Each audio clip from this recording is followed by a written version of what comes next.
Well, we're a week into 2025, and I don't know about you, but I've done jack shit. Jack shit. Nothing. I went into the year with so much energy, so much hype. I was like, I've got goals. I'm going to crush them starting tomorrow. And then, poof, it all just disappeared. I don't know. I do know. I had a little nasty bout of PMDD, and then my brain is just still on vacation mode. Nothing's happening. There is nothing going on up in here.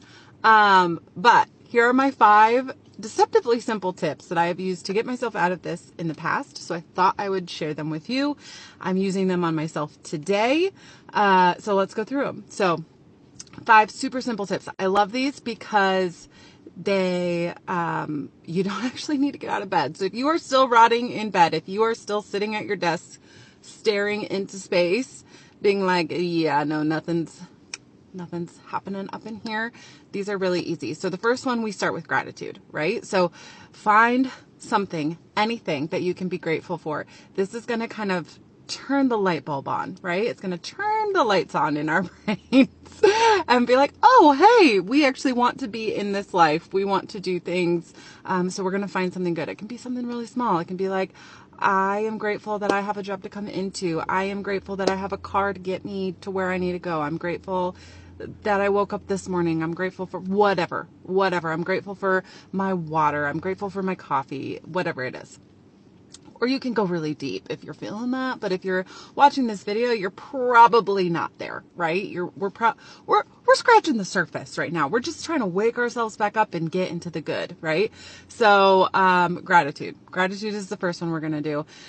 The second one is an affirmation. So we are going to tell ourselves that we are worthy of all the good things in our life. We are going to tell ourselves that we are in a state of flow and we get things done. We are going to tell ourselves that we are capable of whatever our goals are. We're going to kind of tap into that.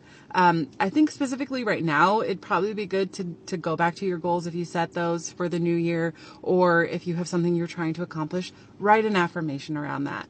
If you want to go deeper, you can identify a limiting belief and then rewrite that, because probably we've got some limiting beliefs. If you're like me, it was a mix of like friggin' your hormones going batshit crazy, and then it's probably some fear of like, I set some really big fucking goals for 2025 and they scared the shit out of me, which is what they're supposed to do, but I'm having a little resistance to that. And so, yes, so going in and identifying a limiting belief, rewriting that, flip that script, there's your affirmation. It's going to light you up. It's going to apply to you. The third is visualization. So we are going to come in and we are going to visualize ourselves doing the damn thing, right? We are going to, for example, I'm currently sitting outside my gym. And so this morning when I was laying in bed and I didn't want to get out of bed, I visualized myself getting up, getting my daughter ready for school, coming to the gym, going in, having an amazing workout. And then I really tapped in to the feelings that I was going to feel when I was done. And that's the key with visualization. A lot of times it helps to just see yourself do the thing, because then it unlocks some of the resistance from your body and they're like, oh, we've done this before. It's not as scary, but it's going to be super, super, super impactful if you can tap into the emotions that you have, that you want to feel. Feel those before, and then you're going to be excited to do it. So visualization is the third one. And the fourth one is reaching out, right? So we are not meant to do this life alone. Absolutely not. So reach out to a friend. We're going to get out of ourselves for a second, because a lot of times when we're stuck in these ruts, we get into these loop of like, it's all about me, right? It's either what's not going well for you, what you're not doing right. We get into these thought spirals, right? So reaching out, taking a step back from ourselves and being like, I have community. Let me tap into that. You don't even need to ask them for help, but just making that connection is going to help you get out of this rut and get going today, because you have someone that you have made a connection with. Now that could be the person laying next to you in bed. That could be your child. That could be a coworker. Just taking a second to step out of yourself and say, hey, what's going on with them? Or it could be something even more intentional if you're here for brownie points.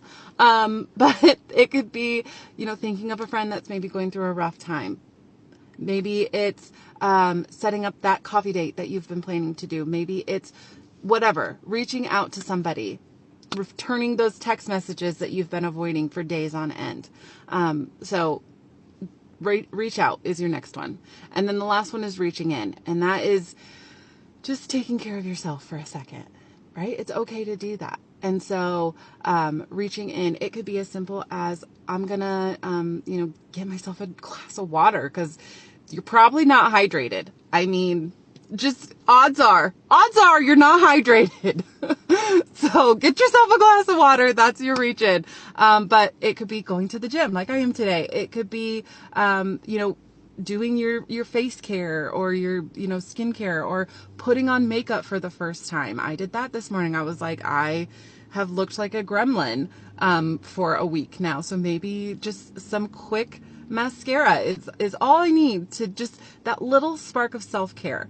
And you will be amazed at how quickly those 5 simple, they're so deceptively simple, but they're so freaking impactful. This is my 5 to Thrive method. I have used it to get through periods of grief. I have used it to get through periods of depression. I have used it to get through periods where I just don't want a life. Like I just don't want to do the things. And then I have used it when I am on top of the world because it keeps you there. There is something magical about putting these 5 things together that just will change your life. So if you try them, let me know. I'd love to know your experience. If you have questions, drop them below. Yeah, let's talk about it. This is my 5 to Thrive method. I'm currently writing a book about them. So let me know what questions you have and I'm happy to answer them. But anyway, I hope your day goes better. I hope you feel that fire and that light bulb turn on inside of you. And I'll see you next time.